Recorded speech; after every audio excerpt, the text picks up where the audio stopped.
didn't see you there.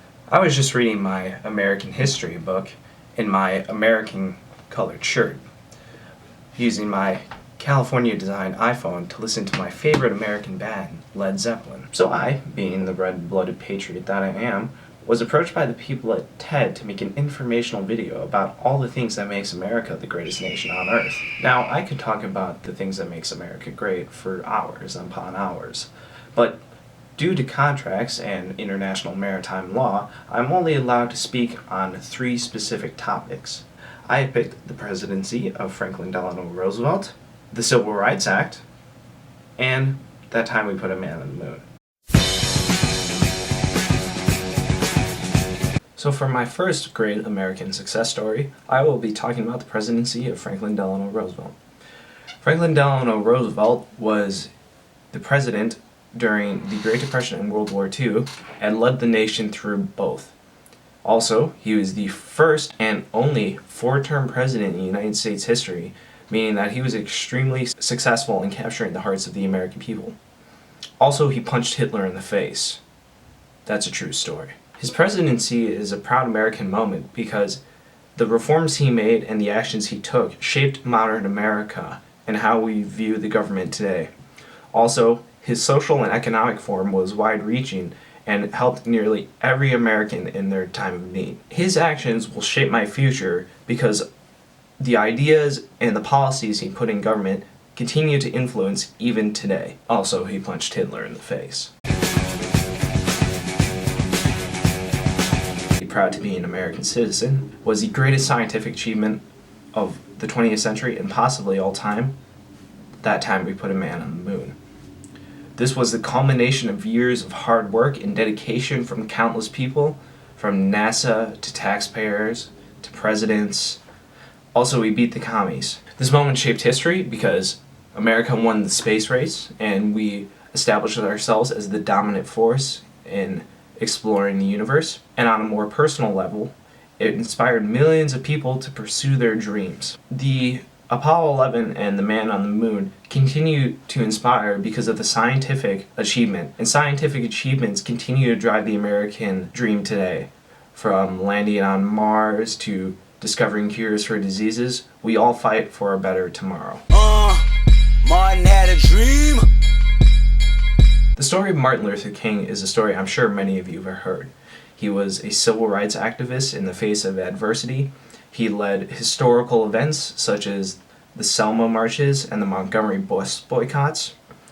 And the reason that this is a proud American moment is because he gave many people the rights they enjoy today in the face of massive adversity from various groups of people, yet he continued to persevere and fight for what he believed was right. He is influential today because everywhere people continue to fight for their rights because of his influence, and the effects that he had on American society are far and wide-reaching. Now, the people at TED have told me that I am legally obligated to talk about some of the mistakes that America has made in the past.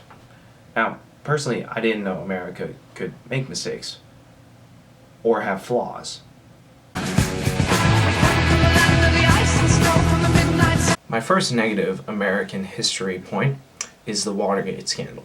As many of you know, the Watergate scandal was the resignation of President Richard M. Nixon after an attempted cover-up of the break-ins to the Watergate office complex, where the DNC was chaired during an election.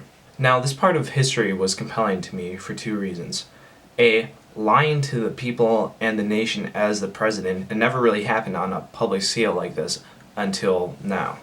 And also, it was one of the darkest times in American history, including the oil crisis and many other scandals that had gone down in the recent months. It gave people mistrust in their president, which up until this point had never really been an issue.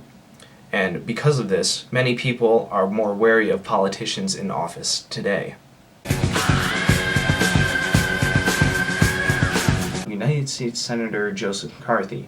Joseph McCarthy was famous for McCarthyism, or the Second Red Scare, where he accused many government officials, citizens, and other people of being communists intent on destroying the United States of America. He even went so far as to accuse Thomas Mann, a Nobel Prize winner, of being a communist agent. Now, you all know that I hate communists, but there is one thing I hate even more than communists: people who accuse fellow patriots of being communists. But the one thing I hate even more is a man who accuses his fellow patriots of being communists. That is why I dislike McCarthyism.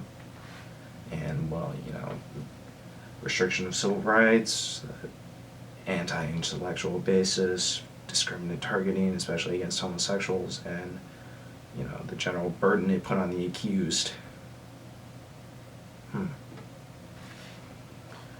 I have learned two things from Mr. McCarthy, though. First, baseless accusations do apparently have merit in politics, and sometimes applying to people's basest fears does in fact work. Well, at least we'll never have to deal with a man like Joseph McCarthy who preys on people's basest fears and kind of looks like the Zodiac Killer.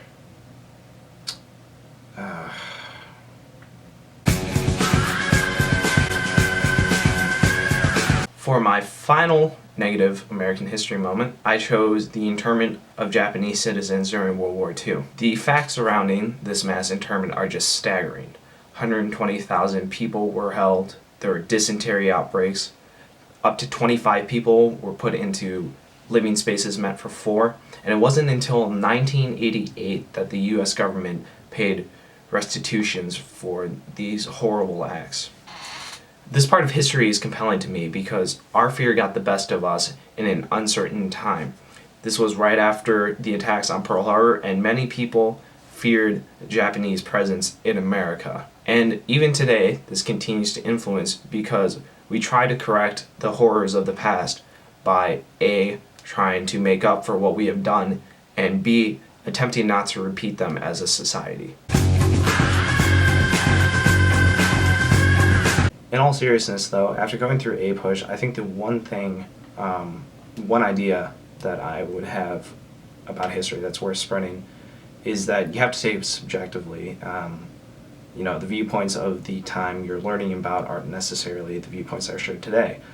Obviously, there's going to be some discrepancies there, but the thing is that you have to remember that the people in that time that you're learning about thought differently. They acted differently, they had different sets of guiding morals and whatever it may be. So you can't immediately go to, elevate or criticize them in either direction.